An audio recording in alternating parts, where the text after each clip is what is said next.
Et il y a, la grande partie me connaissent, il y a d'autres personnes qui me connaissent moins. Alors, je me présenterai sous deux aspects. Je suis arrivé au Technion en 70 et j'ai passé 43 ans au département de maths. Et 33 ans en tant que rabbin aussi, on m'a rajouté un kova, comme on appelle ça en hébreu. D'accord? Ce bâtiment que vous trouvez, c'est moi qui l'ai construit. C'est moi qui ai même trouvé le donateur pour le construire. Maintenant, on m'a proposé de parler justement du peuple juif, de son identité, de sa nature. Alors, je tiens à vous préciser un petit point.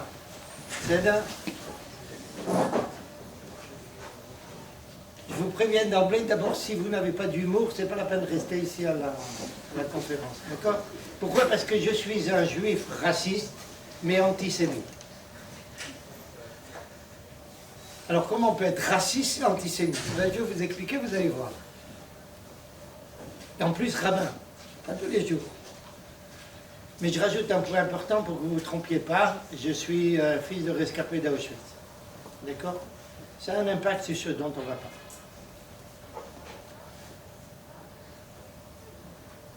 Premier point, concernant le peuple juif, qui est la première personne qui nous a désignés en tant que peuple.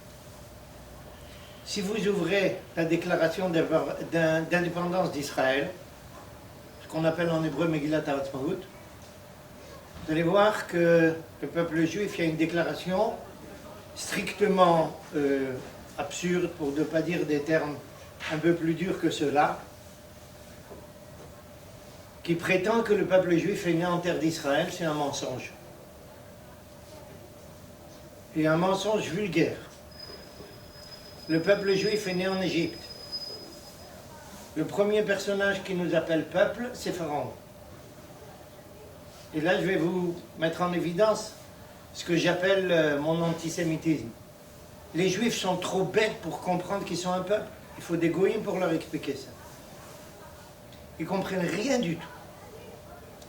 Et c'est pas surprenant que c'est justement un pharaon antisémite et virulemment antisémite qui va nous... comment dire ça? C'est pas nous désigner, c'est plus que nous désigner. Nous révéler que nous sommes un véritable peuple. Qu'est-ce qui provoque? Par le passé, il faut reconnaître que pendant à peu près 1500 ans, c'était clair pour notre peuple qu'on est quelque chose de très particulier. Il y a 2000 ans à peu près, on a aussi bien le centre de tout ce qui est relevé du sacré dans le peuple juif, à savoir le temple est démoli par Titus, Vespasien et compagnie. On est éjecté ou déporté de ce pays et très vite, assez vite, on va se retrouver affronté à un antisémitisme profond, quasiment partout. Et à partir de ce moment-là, on va voir dans notre peuple même des réactions tout à fait inattendues. Ces réactions, on va les préciser dans un petit moment, mais permettez-moi, en tant que personne francophone, de vous poser la question suivante. Ceux qui ont déjà entendu cette question, je leur demande de ne pas répondre. Je préférerais que ce soit des personnes qui n'ont jamais discuté avec moi de ce problème-là. Quand on dit, à l'heure actuelle, dans un public francophone, que le peuple juif est un peuple élu, ou un peuple particulier, quelle est la réaction? Dites la vérité, n'ayez pas peur, quelle est la réaction? Qu'on est raciste. C'est vrai ou pas? Je peux même vous témoigner la chose suivante. Je suis arrivé dans ce Mossad-là il y a 51 ans et demi. des groupes de francophones comme vous, c'est moi qui les ai amenés ici. Personne ne venait au dernier. Pendant près de 20-25 ans, je pouvais parler tranquillement de l'élection du peuple juif. Il y a à peu près 25 ans, quand sont arrivés des nouveaux groupes, dès que je parlais de la spécificité du peuple juif, je voyais que ça faisait sauter les gens en l'air. Et depuis, à des juifs francophones, je parle en judaïsme de tout ce que vous voulez, sauf du peuple juif. À quoi tous ces phénomènes sont dus? C'est ce qu'on va essayer de voir maintenant. D'abord, un premier point. Sur la base de quoi on apparaît sur la scène de l'histoire. Je n'ai pas besoin de vous le rappeler. Nos ancêtres sont descendus en Égypte pour affaire de famine. Ils sont sortis un peuple, et immédiatement à la sortie, il y a la révélation divine. Je parle ici pour les gens qui sont croyants à une révélation divine, sinon il n'y a pas lieu de parler. Il n'y a pas même de sens à la notion du peuple juif. Le peuple juif apparaît sur la scène de l'histoire avec deux éléments de base fondamentaux. La sortie d'Égypte, avec tout ce qui s'est passé avant, pendant, etc. Et ensuite la révélation divine sur le mont Sinaï. Mais une révélation divine qui n'est qu'une révélation à un peuple particulier. Et dans cette révélation, ou même plus précisément, avant la révélation, suivant la déclaration formelle de la Torah, Akadosh Baruch Hu envoie Moïse dire au peuple: je m'apprête à vous donner la Torah, mais j'attends de vous d'être, et je cite en hébreu, je vais traduire ensuite, tout le monde parle hébreu, je suppose ici, vous suivez les cours du Technion, Mamlechet Kohanim vegoy Kadosh. Vous allez être un peuple de prêtres et une nation sacrée. C'est ça? Nos Chachamim n'hésitent pas à dire dans le traité de Masechet Shabbat, d'Arpe Vav Ramodesha, que le mont Sinaï est aussi appelé mont Chorev. Chorev en hébreu, je n'ai pas besoin de vous dire, les Achariv, c'est détruire, démolir. Et nos Chachamim de préciser pourquoi il porte aussi ce second nom, il en a même d'autres, il en a plus que deux noms, mais peu importe, ce second nom relève de quelle idée? Nos Chachamim disent la chose suivante, que à partir de ce moment-là, est descendu Chorba la Rolam chez les Goyim. Une phrase éclectique qui n'est pas très claire. Je vais juste l'expliquer dans un certain esprit, il y a d'autres explications, peu importe. À partir de ce moment-là, le peuple juif est devenu quelque chose d'inacceptable pour les nations. Les nations ne supportent pas le peuple juif. Pourquoi? Ce n'est pas difficile à comprendre. S'il y a ici un peuple qui a été choisi et qui a été élu, plus que tout autre peuple, ça les met en position secondaire. Personne n'aime être là-bas. Toute personne qui se sent en position secondaire, marque ici une jalousie, un phénomène de rejet, peu importe comment on appellera ça, il ne peut pas accepter une chose pareille. Il rejette ça. C'est la source de tout l'antisémitisme de l'histoire. Bien sûr, tout le temps qu'on était en terre d'Israël, chez nous, cet antisémitisme ne s'est pas révélé clairement. Sauf vers la fin du deuxième temple. Et c'est un point extrêmement important pour des étudiants comme vous qui se retrouvent dans un institut universitaire. À quel moment, la première fois, il va y avoir un affrontement sérieux autour justement de notre identité, c'est au moment où Alexandre le Grand, ou un peu après la conquête d'Israël par Alexandre le Grand. Au moment où la culture grecque hellénistique arrive ici en Israël, c'est l'explosion. Pourquoi? Pour une raison très simple. Vous êtes dans un institut qui a le statut d'université, D'où ça vient ce mot université? Univers. Cette idée de voir toute l'humanité comme un univers, c'est une façon de mettre tout le monde sur le même plan. Quand une idée pareille arrive ici en Israël et elle se retrouve en face d'un peuple qui déclare « Excusez-nous, on n'est pas avec vous. On est à part, on a un peuple de prêtres ici. Ça ne peut pas ne pas exploser. » Et c'est ce qui s'est passé. La réaction grecque est violente. Ils essayent de tout faire pour casser cette idée.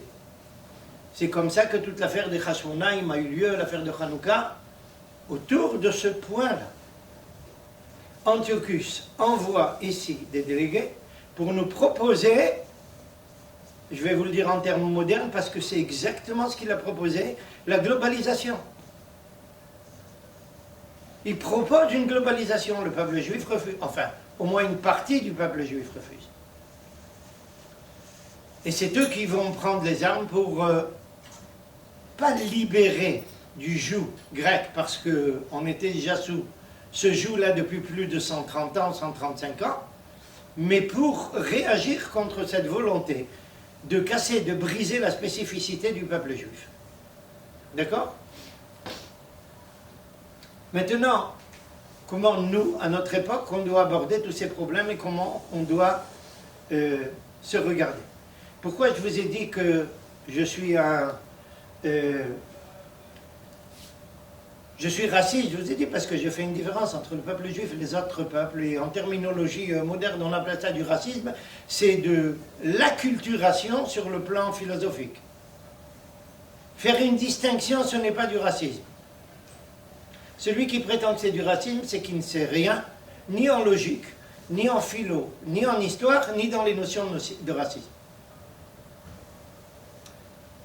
Je vais vous le prouver tout de suite. Vous avez, je suppose, à peu près tous la nationalité française. D'accord? Si vous allez en Allemagne, on vous reconnaît comme citoyen? Non. Si vous ne faites pas une demande de nationalité, vous serez français. D'accord? Donc, vous êtes différencié dans un autre pays. Ça rend la France raciste? Non. Vice-versa avec l'Allemagne ou n'importe quel autre pays du monde. Faire une distinction, ce n'est pas du racisme.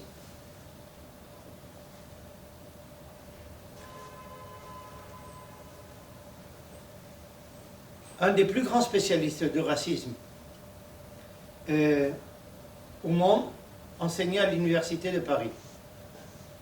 Un juif marié à une goya d'Afka.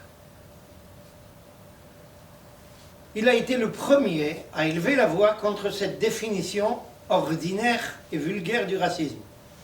Faire une distinction, ce n'est pas faire du racisme. Quelle est la définition véritable de la notion de racisme? C'est de faire une distinction et sur la base de cette distinction, brimer autrui. Ou porter atteinte à autrui sous quelque forme que ce soit. À ce moment-là, on peut parler de racisme. Mais nous, le peuple juif, c'est exactement l'inverse.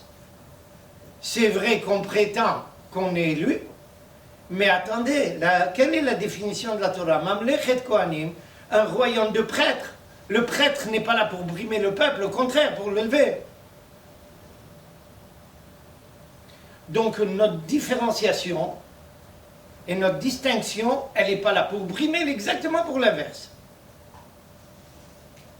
Donc même quand nous déclarons notre spécificité fondamentale et existentielle, nous ne sommes pas du tout racistes. D'accord? Or, je me suis prétendu raciste dans la formulation ordinaire. Mais c'est là. Maintenant, pourquoi je suis aussi antisémite? Je ne peux pas supporter les juifs qui ne supportent pas leur identité. Et c'est une grosse masse aujourd'hui. Qui ne supportent pas leur spécificité. En tant que rabbin, j'accepte pas ça. L'essence du juif est par excellence quelque chose qui exige une particularité. La meilleure preuve, Akadosh Baruch Hu, quand il se révèle, il est le père de toutes les nations. ce n'est qu'à nous qu'il exige 613 commandements. Qu'est-ce qu'il exige des autres? 7. 7 commandements, tout est pour tout. On a sur nous un fardeau qui n'est pas du tout négligeable. Pourquoi? Parce que justement, on a une position particulière. Maintenant, le problème, est-ce qu'on a montré effectivement que nous étions différents de tout un chacun? Et là-dessus, on va essayer de s'attarder un peu plus longuement aujourd'hui. Et je vais commencer par un point fondamental. Vous connaissez tous le fameux philosophe français Sartre, Jean-Paul Sartre. Jean-Paul Sartre, dans la dernière interview qu'il a accordée, 15 jours avant son décès, un juif très particulier, je ne sais pas si vous le connaissez, vous en avez entendu parler, il s'appelle Benny Lévy. C'était un des chefs de la révolution de 68, des étudiants, avec moi. J'étais là-bas. Mais je n'étais pas 68 heures comme les autres. Je suis resté 3 mois avec eux, après j'ai claqué la porte quand ils sont passés à côté sur le plan moral.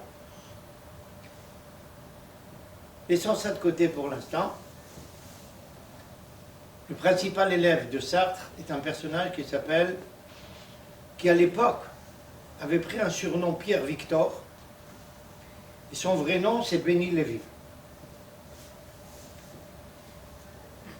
Pourquoi il avait pris un surnom Pierre Victor? Parce qu'à l'époque il était, je n'oserais pas vous dire marxiste, parce que pour des gens comme lui, les 68 arts, avec Danilo Rouge et compagnie, si vous savez ce dont il s'agit, considérer qu'un marxiste c'est quelqu'un d'extrême droite.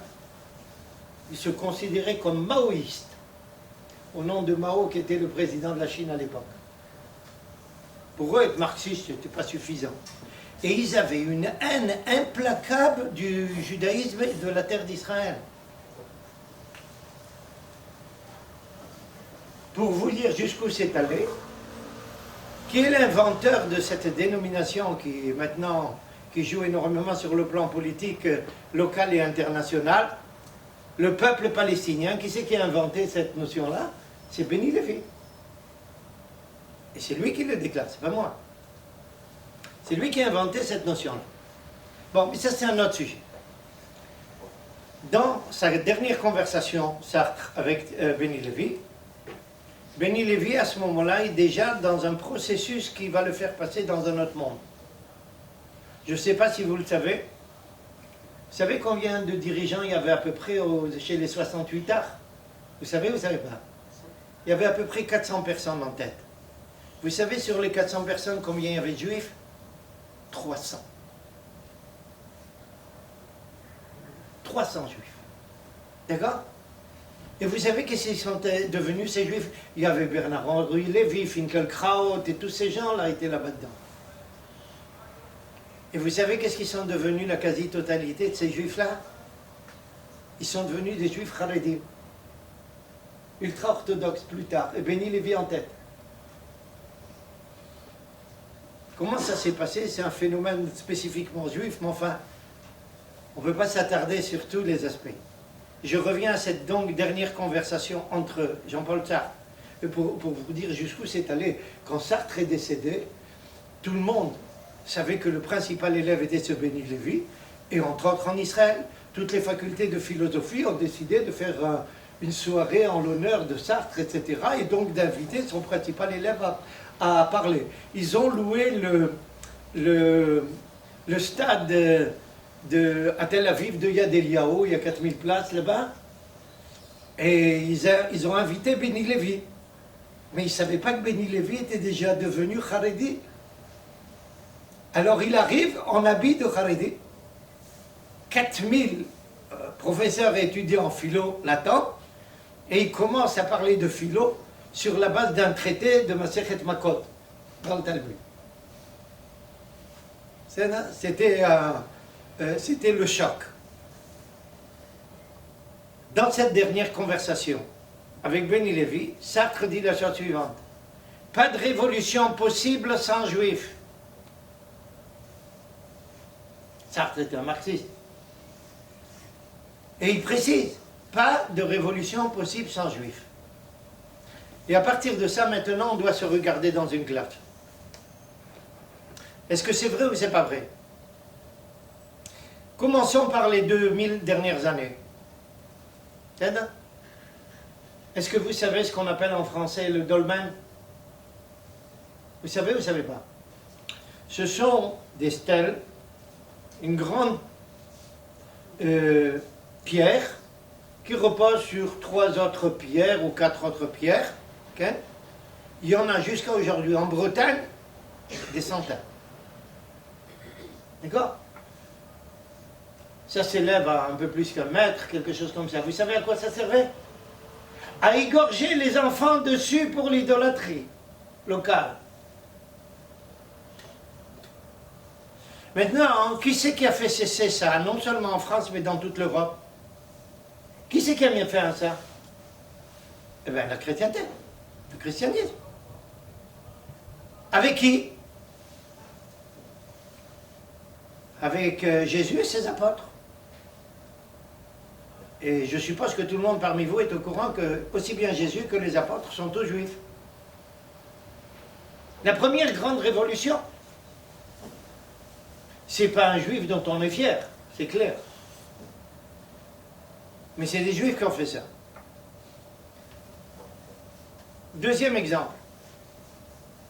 Au début, vers la fin du XVe siècle, début du XVIe siècle, un bouleversement culturel a lieu en Europe, ce qu'on appelle la Renaissance.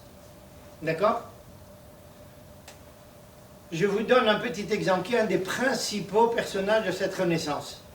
Celui qu'on appelle en italien Pico della Mirandola et en français Pic de la Mirandola. C'est-à-dire, qui est ce personnage-là? Un chrétien qui a, philosophe, un prince italien, qui a 2 maîtres. 2 maîtres. Un juif converti au christianisme, et un autre, un chrétien converti au judaïsme qui est devenu rabbin. Le personnage balance entre rester chrétien et devenir juif. Il ne s'est pas converti à la fin. Le personnage est tellement proche du judaïsme qu'un jour, dans cette salle-là, jour de Shavuot, j'ai amené un texte à lui, que j'avais traduit en hébreu évidemment.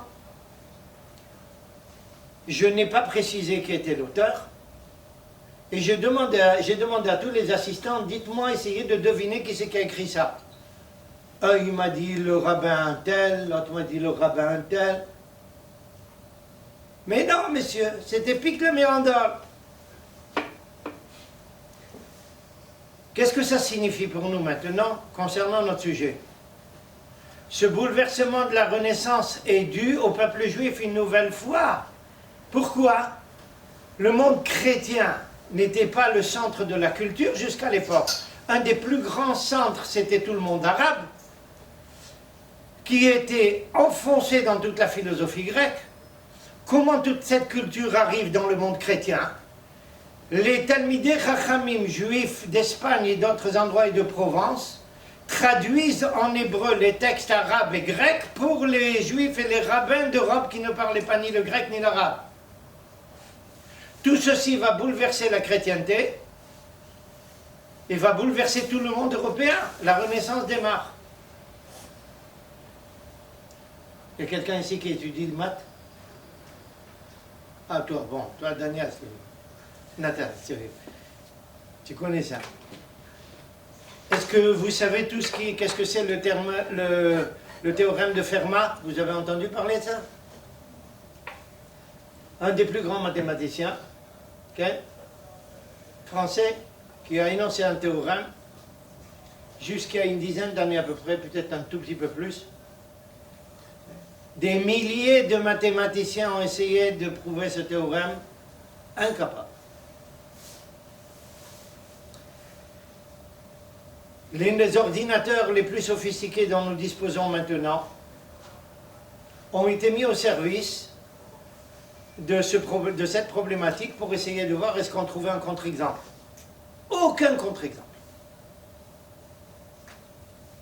Ça passe. Le théorème a été démontré pour la première fois il y a une quinzaine d'années ou une douzaine d'années. D'accord? Qu'est-ce que ça a à voir avec notre sujet? Il y a une chose qu'on ne raconte pas. Monsieur Fermat avait un livre qui n'a jamais quitté de sa main. C'est un livre qui s'appelle en hébreu Emunah Rama, de Rabbi Abraham Bar Chia, le grand rabbin et le chef de la communauté juive de Barcelone au XIe siècle de l'ère chrétienne. Un grand mathématicien.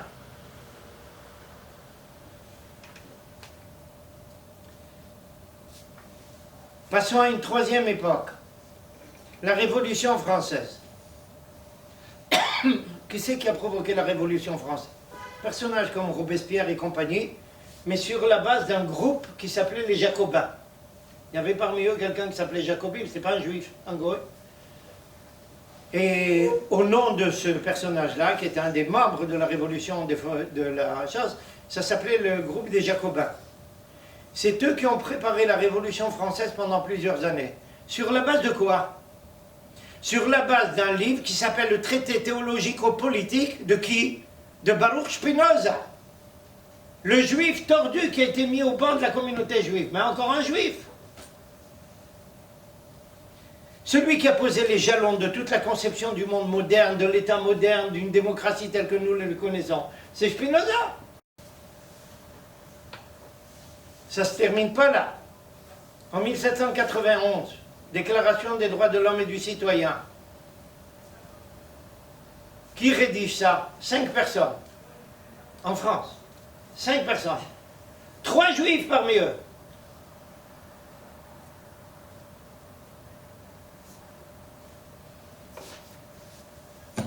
C'est un homme. Plus rajouter des choses comme ça, non plus finir. Je vous rajouterai un petit événement qui vous concerne, vous plus, comme juif venant de France. Vous connaissez à Paris la place Perrin? Okay? Vous connaissez ou vous ne connaissez pas?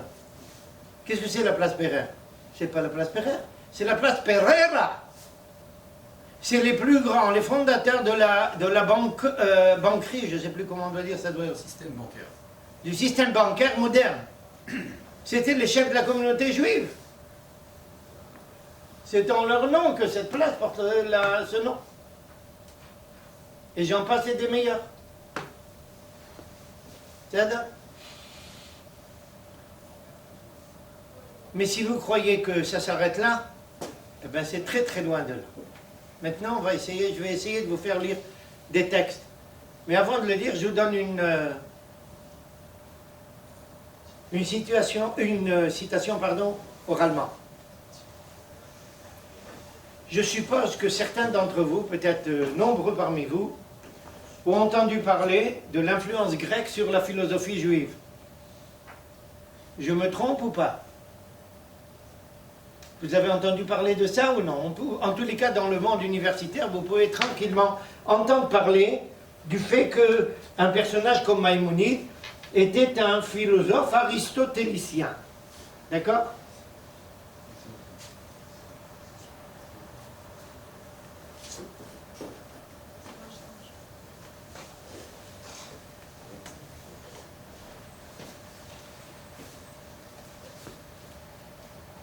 Au moment où Aristote est à la tête de ce qu'on appelle le lycée, c'est-à-dire le centre de philosophie à Athènes, arrive là-bas un personnage et raconte l'histoire Théophraste, un des principaux élèves d'Aristote. Ce personnage arrive là-bas, et comment il raconte ça? Il dit, il vient d'une ville avec un nom bizarre, Jérusalem. Et il est venu chez nous, il raconte, pour étudier, pour voir qu'est-ce qu'on était à même de lui apprendre. Mais je dois vous dire, chers lecteurs, c'est comme ça que parle Théophraste, je dois vous dire que notre maître Aristote a dit nous avons appris de lui 1000 fois plus que ce qu'il a appris de nous.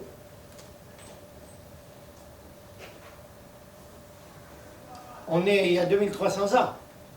C'est pas maintenant.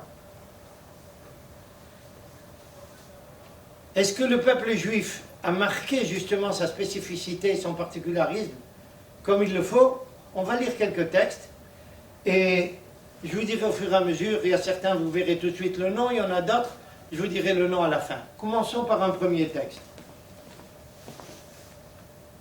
Il y a un problème de contact peut-être?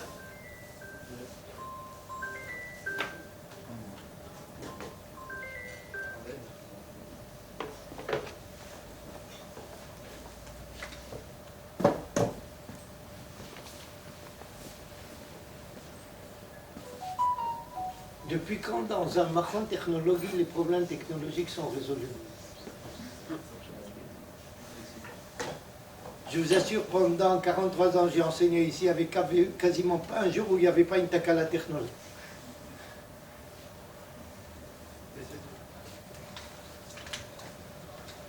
Attends, on va essayer de les faire.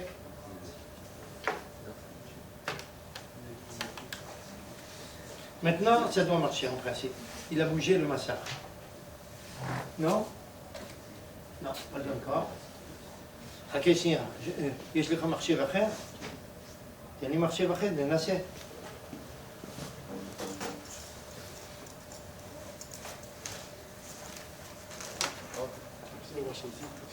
Comment? On peut essayer de l'amener là-bas, bien sûr. Attends.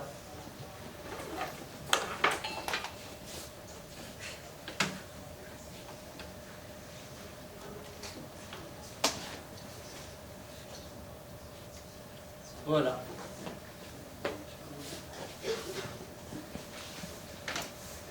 Regardez ce texte. C'est un discours qui a été prononcé, je ne vous dis pas ni où, ni quand, ni comment. À la fin, je vous le dis. C'est là. Regardez ce texte. Le titre, c'est... Je ne sais pas si c'était lui qui l'a donné ou peu importe, celui qui rapporte ça. En tous les cas, écoutez le discours. Nul peuple chargé d'un plus précieux dépôt dans des conditions plus favorables n'a montré à le défendre une aussi remarquable et persévérante magnanimité. Ce serait un aveuglement de ne pas le voir, une ingratitude de ne pas le dire. Ninive, Babylone, Memphis en Égypte, ont tour à tour et quelquefois ensemble conjuré la perte de cette poignée d'Israélites. Des armées innombrables, conduites par des rois puissants, ont envahi leur territoire et formé le siège de leur capitale. Victorieux souvent, ils ont souvent payé leur gloire au prix des plus sanglants revers. 10 de leurs tribus menées en captivité ont disparu de l'histoire. Les 2 autres ont suivi plus tard ce même chemin de l'exil, d'où les nations ne reviennent pas.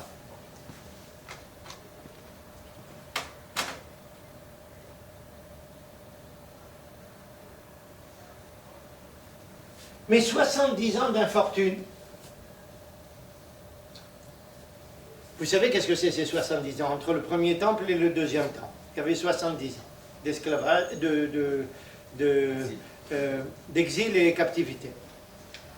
Mais 70 ans d'infortune, loin de leur patrie, n'ont point lassé le cœur des captifs. Ils ont pénétré par la science et la beauté.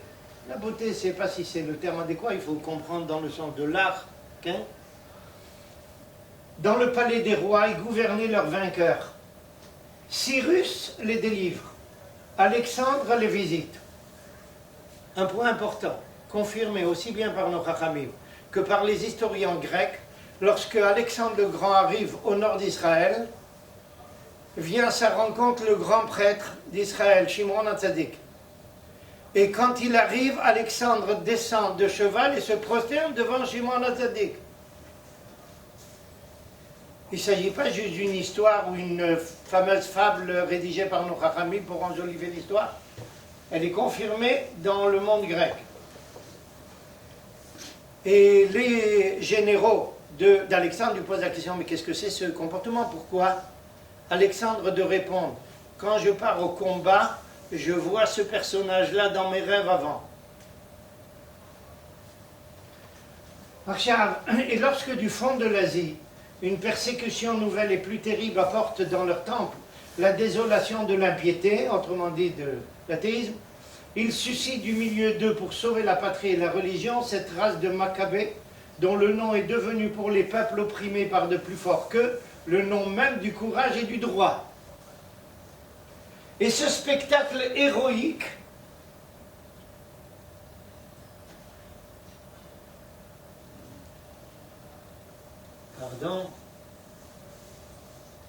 Oui. Et ce spectacle héroïque, messieurs, il a duré 1500 ans. 1500 ans de suite, Israël s'est maintenu contre les grands empires du monde. Et lorsque Rome enfin eut tout surmonté, tout soumis, lorsque la terre se taisait devant elle depuis plus d'un siècle, Israël encore lui disputait dans les vallées et les montagnes de la Judée les restes de sa liberté. Il fallut que Rome envoyât ses légions et ses capitaines contre une aussi mémorable obstination, et Jérusalem, assiégée encore une fois, jeta jusqu'au ciel dans une défense implacable le dernier cri généreux que devaient entendre les Romains. Et je vais vous expliquer ce dont il s'agit. En 135 à peu près, d'autres disent 133, peu importe. Entre 133 et 136 à peu près, il y a la fameuse révolte de Bar-Kokhba en Israël. Qui c'est qui est le gouverneur d'Israël à l'époque? Hadrien, qui va devenir plus tard empereur. Hadrien mène le combat contre Bar-Kokhba, il n'arrive pas à avoir le dessus.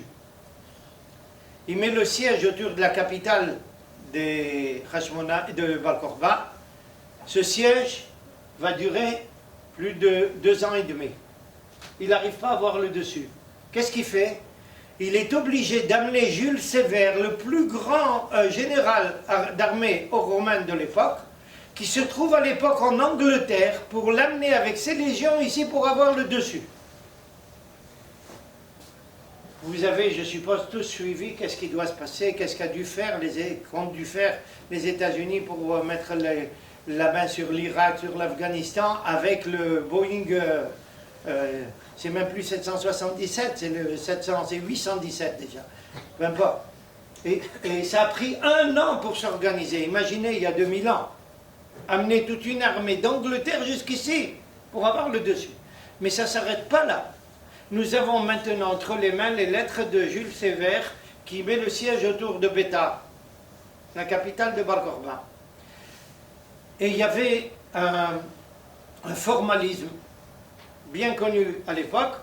Chaque général d'armée devait donner un compte-rendu au Sénat et les lettres devaient commencer par les déclarations suivantes. Paix est sur vous, Sénat romain, paix sur vos soldats. Tous les chefs d'armée écrivaient comme ça. Toutes les lettres qui ont été envoyées par Jules César de Bétar à Rome commencent par la phrase « Paix sur vous, Sénat romain », il n'y avait pas « paix sur vos soldats ». Parce que les Juifs les massacraient. L'armée romaine n'a pas réussi à avoir le dessus sur l'armée juive. L'armée juive, c'était même pas une armée, c'était une rébellion spontanée. Okay? Comment, malgré ça, Bar-Kokhba est tombé? Alors maintenant, un petit peu d'antisémitisme, c'est un juif qui a ouvert les portes. Encore un traître de chez nous. Sans ça, même Jules César n'aurait pas eu le dessus. C'est de ça dont il parle. Regardez, était-ce fini, messieurs? Ce peuple sans territoire, sans prince, n'allait-il pas mourir obscurément sur la vaste surface où l'avait dispersé la volonté craintive en cause de ses vainqueurs? Pour tout autre que lui, écoutez bien cette phrase, pour tout autre que lui. En effet, l'heure de la mort eût été venue, mais il se souvint des jours de sa captivité, lorsqu'il suspendait sa harpe au sol de Babylone pour ne pas chanter aux étrangers les cantiques de Sion. Vous connaissez le fameux verset de Tehillim qui marque que nous refaisons de chanter les chants de Sion en exil. C'est ce dont parle l'orateur en question. Comme il avait encore emporté ses lois et ses traditions, pour lui être un éternel principe de vie. Il les emporta de nouveau par toute la terre. Il demanda sa subsistance au travail, sa dignité au souvenir de ses ancêtres, sa consolation au Dieu qu'il avait tiré de l'Égypte par Moïse. J'espère que vous avez compris que c'est un goy qui parle. Vous voyez comment il nous identifie? Où est marqué notre attachement? À la Torah, au souvenir de nos ancêtres? De la Chaldée par Cyrus, et qui pouvait du jour au lendemain le ramener à cette Jérusalem déjà relevée de ses cendres et devenue l'objet des combats de toute la chrétienté. Il vit ce peuple que son fondateur appelait un peuple dur et qui en effet a opposé au malheur une âme de granit.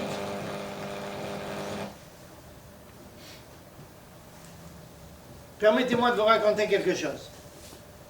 Ma mère à Auschwitz pendant 1 an est rentrée tous les jours dans le mess des officiers allemands à voler du manger. Est-ce que j'ai besoin de vous dire que si elle se faisait attraper une seule fois, c'était sa mort immédiate? Elle a fait ça pendant 1 an. Et ensuite, le manger, elle distribuait dans le bétan avec toutes les autres personnes. Vous voyez, au centre du Guéhinab, le juif ne se laisse pas casser. C'est ça ce qu'il appelle une âme de granit.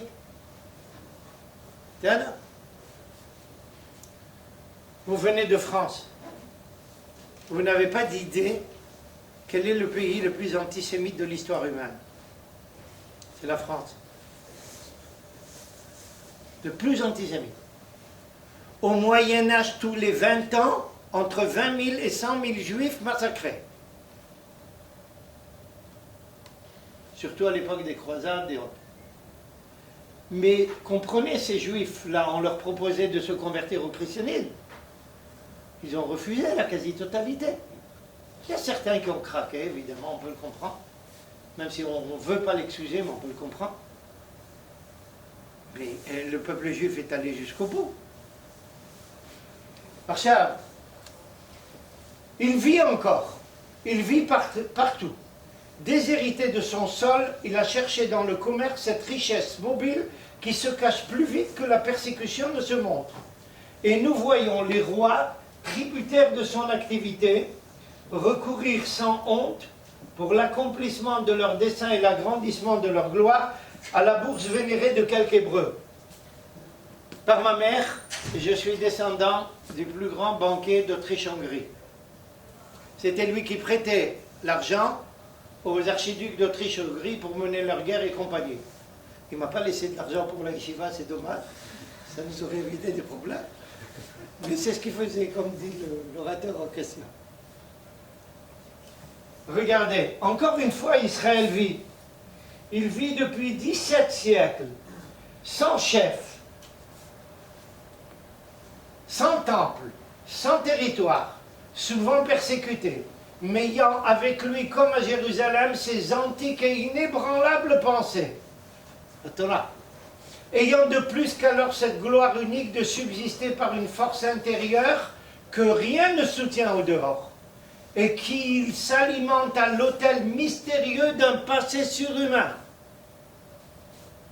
Ne voyez-vous pas qu'il vous brave, que lui seul entre les nations contre 4000 ans de durée, que rien ne présage la fin d'un si grand scandale contre la nature des choses? Et regardez la phrase fantastique. Creusez sa tombe si vous le pouvez. Scellez-la de votre meilleur ciment. Mettez des gardes autour, il ne fera que rire et s'élever, vous prouvant une fois de plus qu'il vit d'un esprit que vous n'avez pas et que la matière ne peut rien contre l'esprit. Cherchez-moi un rabbin qui est capable de rédiger ça. Vous n'en trouverez pas un seul. Peut-être moi. Parce que j'ai été éduqué comme ça. Alors attendez, je ne vous ai pas dit la perle. Vous savez où c'est qu'a été prononcée cette oraison? À Notre-Dame de Paris en plein messe. Pas par un archevêque ou un évêque. Non.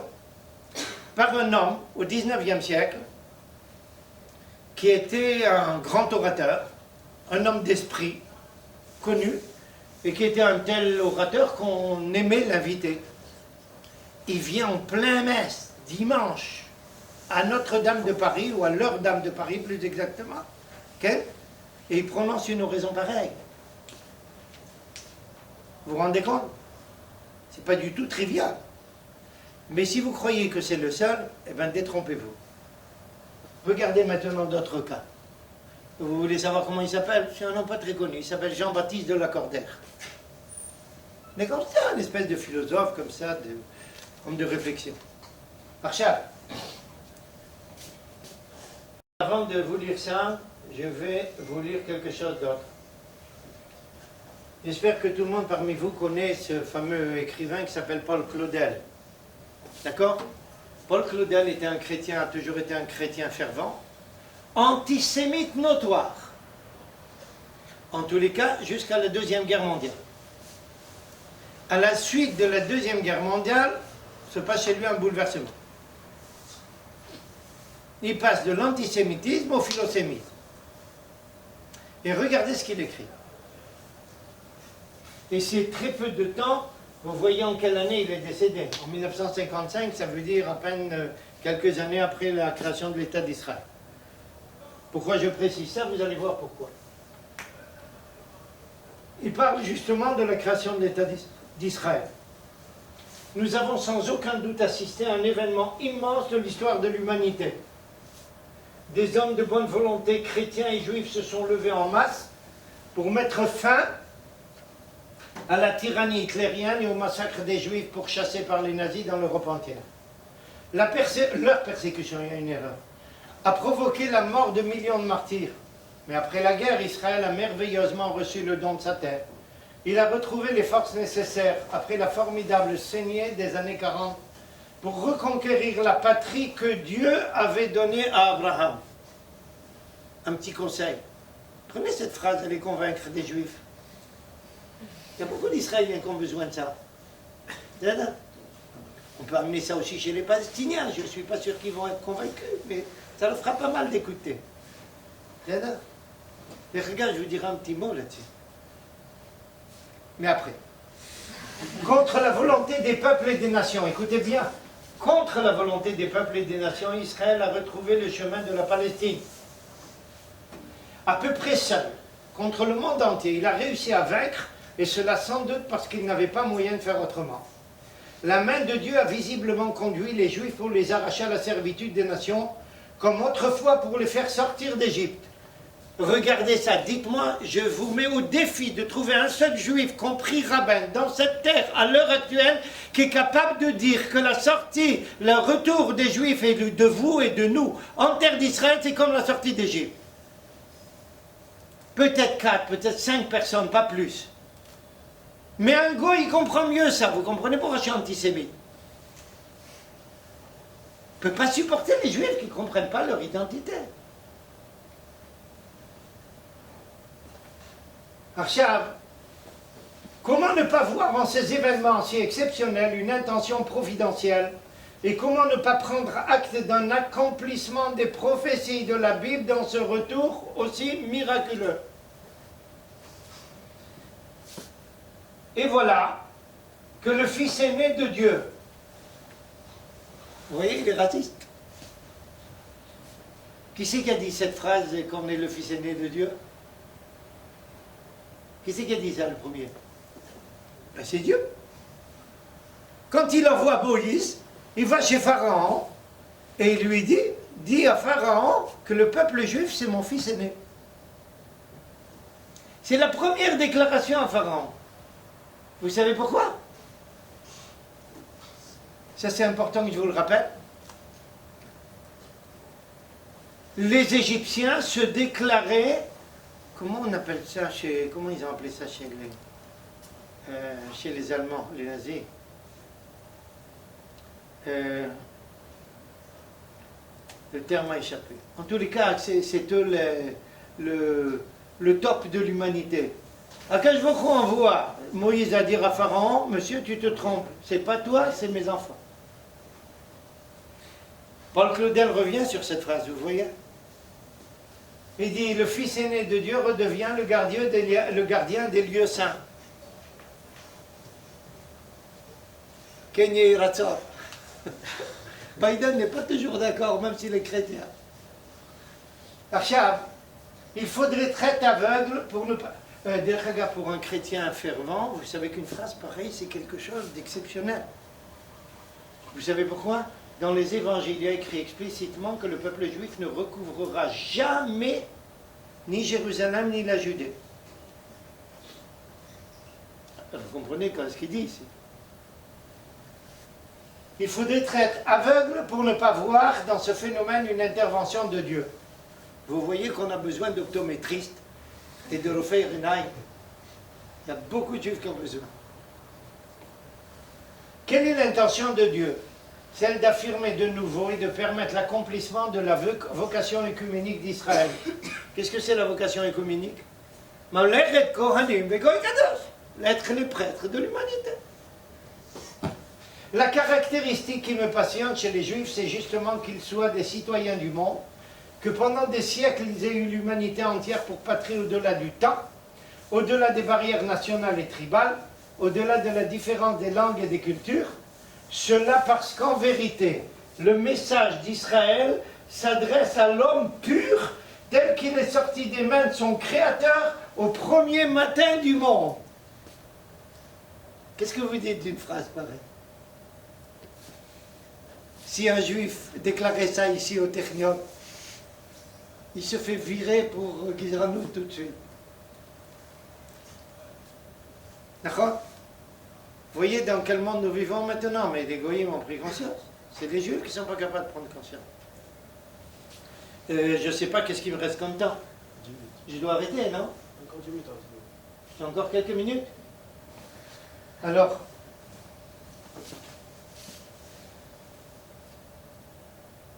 on va lire, il y a ici un texte qui après ça, un texte de Bossuet, Massiou, génial. Quelque chose de génial. Là, c'est le curé qui dit ça à l'église. Il y a quelques siècles déjà, et pas aujourd'hui. Mais ça, je ne crois pas qu'on aura le temps. Je voudrais vous faire lire quelque chose de plus moderne, qui nous concerne une nouvelle fois.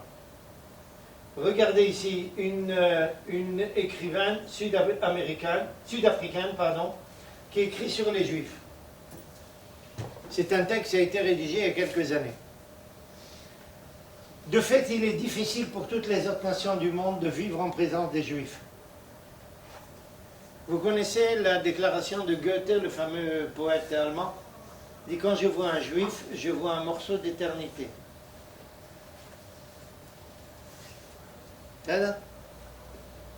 Regardez ce que dit cette personne.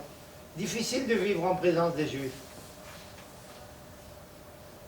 Permettez-moi de vous raconter quelque chose. Certaines personnes l'ont déjà entendu de mon part. En 69-70, j'enseigne à l'université de Poitiers. Mais j'enseignais que 2 jours par semaine. Je vivais à Paris, donc je venais pour 2 jours. Ensuite, je rentrais à la maison. Je me retrouve dans un bureau avec un prof qui vient de... Je ne sais pas si c'était Roumanie. Où c'était Ceausescu? C'est en Yougoslavie ou Roumanie? Roumanie. Okay. À l'époque où Ceausescu, qui était très dur, était à la tête de la Roumanie, il enseignait, il était venu comme invité à l'université. Vous savez, un juif, surtout qui vient d'une famille de rabbins comme moi, on est toujours curieux de la vie de chacun. Non pas parce qu'on veut s'insérer dans leur vie, mais parce que pour nous, les rapports humains, c'est important. On veut connaître les gens. On veut savoir leur parler. On ne peut pas savoir parler à quelqu'un si on n'a pas un contact humain quelconque. Et comme je savais qu'il venait de là-bas, j'ai essayé de le parler. Un mur, pas un mot. Bonjour, au revoir, sans plus, ça s'arrêtait là. Il ne voulait jamais parler de quelque chose de personnel. Vous pouvez parler maths ou n'importe quoi, mais pas quelque chose de personnel. En tant que juif, c'est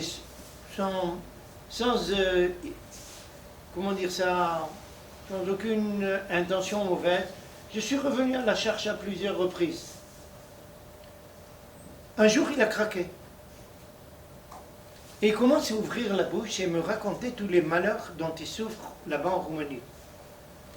Et moi, tout naturellement, je lui ai dit, mais vous êtes ici maintenant. Vous avez une place ici.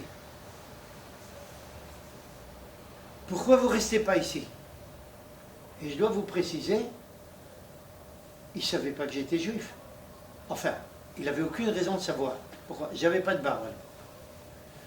Le nom Zini, italien, on mettait n'importe quoi. C'est dingue. La tête, j'avais un chapeau à l'époque, c'était à la mode. Même les étudiants se promenaient avec un chapeau à l'époque. Il n'avait aucune raison. Jamais il m'a vu manger ou donc faire une bracha. Je ne pouvais pas savoir. Je suis resté, je faisais des maths, puis je sortais. Qu'est-ce qui m'envoie en pleine figure le personnage? J'ai jamais oublié ça et je le raconte à tout le monde. Il me dit, vous avez la parole facile, vous les juifs. J'ai dit ça alors. Mais d'où c'est que je suis juif, celui-là? Il me dit, vous, les juifs, partout où vous êtes chez vous. Mais nous, les goyim, si on sort de là où on est né, on est mort. J'ai dit, alors ça, c'est une leçon. Mais je suis content qu'il me l'ait donné. Il m'a fait prendre conscience, justement, qu'est-ce que c'est, cette identité juive qui arrive à trouver sa place partout. Un goy, il n'est pas capable. C'est irritant et très inconfortable. Les Juifs embarrassent le monde parce qu'ils ont fait des choses au-delà de l'imagination. Ils sont devenus des étrangers moraux depuis le jour où leur... Il y a quelqu'un qui est en aéronautique ici? Toi? Écoute une perle. Quand elle parle des choses... En 82, on est en pleine guerre au Liban. Moi, j'étais au sud du Liban. Comme je servais d'infirmier de première ligne, alors une fois on me met dans une unité, une fois dans une autre, je peux être dans les Golani, n'importe quoi. Et à ce moment-là, pendant la guerre, on m'a envoyé avec une unité de Nunmel, anti-aérien. Okay? Et il y avait les fusées, à l'époque on appelait ça les Super Hawk. Les fusées contre avions. Okay? Et on était au début tout au sud du Liban, et au bout d'un moment, il y a eu le siège à Beyrouth, ils ont pris la moitié de l'unité, ils l'ont emmené à côté de Beyrouth et une autre moitié au sud. À l'époque, la Syrie disposait juste de MiG-19. Quand les Russes ont vu qu'Israël fait liquide tous ces MiG-19, ils tombent comme des mouches, qu'est-ce qu'ils ont fait? Ils ont envoyé les tout nouveaux MiG, c'était les MiG-21 pour la première fois, mais il n'y avait pas encore aucun aviateur syrien qui était à même de conduire un avion pareil. Alors avec qui ils les ont envoyés? Avec des aviateurs russes. Et quel était le problème pour nous maintenant? Le Super Hawk ne peut pas toucher un MiG-21. Le Samgad, le second de l'unité, c'est le professeur, comment il s'appelle? Il était le professeur en aéronautique ici. Qu'est-ce qu'il a fait? Il a attrapé le Super Hawk, jusqu'à aujourd'hui, je ne sais pas comment il a fait ça. Et il a pris un technicien d'électricité avec lui, qui l'aide. Ils ont trafiqué ça. Ça a tapé sur le MiG-21 contre toutes les lois de la physique.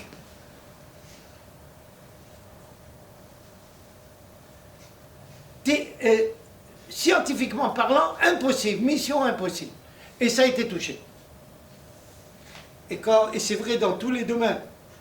Je ne parle même pas de l'État d'Israël. Un État qui n'existait pas il y a 70 ans, il est maintenant une des 4 ou 5 grandes puissances du monde. Vous vous rendez compte un petit peu? Le peuple juif réalise qu'aucun peuple dans l'histoire humaine n'a jamais fait. Jusqu'à maintenant, on a parlé de valeurs humaines, de valeurs religieuses, maintenant même sur les valeurs modernes. Même en sciences. Combien on représente de l'humanité? Même pas 1 pour 1000, à peu près 1 pour 1000. D'accord? Combien de prix Nobel sont juifs? 25%. 25%. D'accord? Ça veut dire 250 fois plus que n'importe quelle nation au monde. Qu'est-ce qu'il a fait maintenant? Ah, vous voyez, il n'y a pas que moi qui est antisémite, l'ordinateur aussi, il ne veut pas que des bonnes choses. Voilà. Ils sont devenus des étrangers moraux depuis le jour où leur patriarche Abraham a introduit dans le monde les standards éthiques les plus élevés et la crainte de Dieu. Ils ont apporté au monde les 10 commandements que nombreuses nations préfèrent défier. Ils ont violé les règles de l'histoire en demeurant vivants contre les probabilités du bon sens et l'évidence historique. Ils ont survécu à tous leurs anciens ennemis, dont de vastes empires tels que les Romains et les Grecs. Ils ont mis le monde en colère avec leur retour dans leur patrie après 2000 ans d'exil et après l'assassinat de 6 millions de leurs frères et sœurs. Ils ont exaspéré le genre humain en construisant un clin d'œil un État démocratique que d'autres n'ont pas été capables de créer même en plusieurs centaines d'années. Ils ont construit des monuments vivants tels que le devoir d'être saint, Kadosh, et le privilège de servir les fidèles de l'un. J'espère que vous comprenez bien qu'elle parle du Kriyat Shema. Le Dieu un. Arshab, ils ont participé dans tous les efforts du progrès humain, que ce soit dans la science, la médecine, la psychologie ou toute autre discipline, et cela dans une disproportion totale avec leur nombre réel. J'ai un ami d'enfance qui est né dans la même ville que moi en Algérie. Brillant, il est rentré à l'école normale supérieure de maths à Paris, et il était un mathématicien brillant. Il a écrit dans les années 60 un ouvrage sur les mathématiciens français. Le Monde littéraire a écrit un article dessus. Une insulte à l'histoire de la France. Pourquoi? Il a prouvé que plus de 90% des mathématiciens français étaient juifs. Arshab, ils ont donné au monde la Bible et en même temps leur sauveur. Les Juifs ont enseigné au monde à ne pas accepter le monde tel qu'il est, mais à le transformer, et pourtant peu de nations ont voulu écouter. De plus, les Juifs ont introduit dans le monde le Dieu unique, dont pourtant seule une minorité a accepté de tirer les conséquences morales. Ainsi, les nations du monde réalisent qu'elles auraient été perdues sans les Juifs. Et pendant que leur subconscient essaye de leur rappeler combien la civilisation occidentale est encadrée en termes de concepts d'abord articulés par les Juifs, ils font tout leur possible pour les supprimer. Une petite idée. Vous savez que jusqu'à l'heure actuelle, je vous révélerai rien que vous ne connaissez pas. Il y a toujours une grande discussion entre les notions de progrès, les conceptions juives, darwinisme et j'en passe et des meilleures, évolution et autres. Qui c'est le père de l'idée de progrès dans l'histoire? Et c'est le judaïsme. C'est une idée juive qui a été véhiculée en Europe par les chrétiens. Mais elle relève de la plus profonde mystique juive. Arshab, il nie que les juifs leur rappellent un but plus élevé de la vie et la nécessité d'être honorables. Ils font tout leur possible pour échapper à ces conséquences. C'est simplement trop à gérer pour eux, trop embarrassant à admettre et par-dessus tout, trop difficile à vivre avec. Ainsi, les nations du monde ont décidé de nouveau de quitter leur voie de manière à trouver un bâton pour frapper les Juifs. Le but, prouver que les Juifs sont immoraux et coupables de massacres et de génocide, comme certains d'entre eux le sont. Tout cela de façon à cacher, à justifier leur propre échec, à simplement protester quand 6 millions de Juifs furent conduits au massacre d'Auschwitz et de Dachau. Pour effacer la conscience morale que les Juifs leur rappellent, ils ont trouvé un bâton. Rien ne pouvait être plus gratifiant pour eux que de trouver les Juifs en lutte avec un autre peuple, complètement terrorisé par ses propres dirigeants. J'espère que vous suivez il parle des Palestiniens. Elle parle, c'est une femme qui parle. Contre qui les Juifs, malgré leurs vœux les plus chers, doivent se défendre pour survivre. Avec grande satisfaction, le monde permet et initie la réécriture de l'histoire pour alimenter la rage de notre peuple contre les Juifs. C'est une petite histoire personnelle. Un jour, j'ai été interviewé par un journal de Haïfa, un des principaux journaux de Haïfa. Et j'ai dit au journal que j'étais pour Kibbutz Galouyot. suis un partisan de Kibbutz Galuyot. Vous savez qu'est-ce qu'on appelle en Kibbutz Galuyot, la réunification. Okay, mais j'ai dit pas seulement pour le peuple juif. Vous avez compris l'astuce. Les Arabes, on peut les rentrer en Arabie. Je suis pour Kibbutz Galuyot, de tous les peuples. Le Nassi du Technion, le président du Technion, il m'a évidemment convoqué pour me menacer. Bon, j'ai l'habitude de Technion, toujours des menaces contre toutes les personnes qui disent quelque chose d'intelligent. Donc,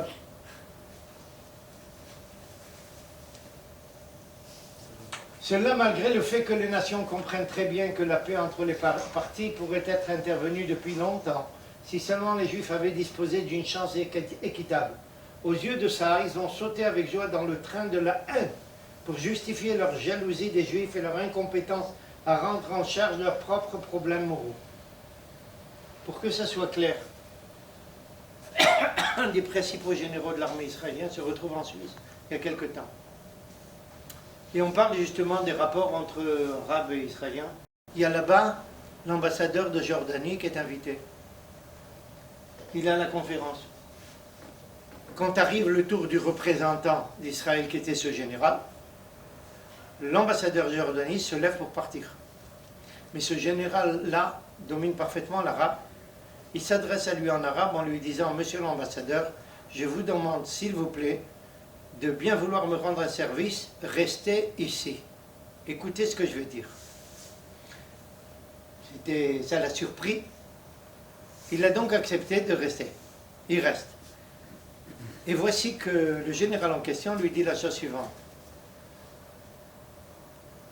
Je vous dis tout de suite que si, pour avoir la paix avec les Arabes, dit le général, on me demande de céder sur Tel Aviv, certaines parties ou une partie, je serai d'accord.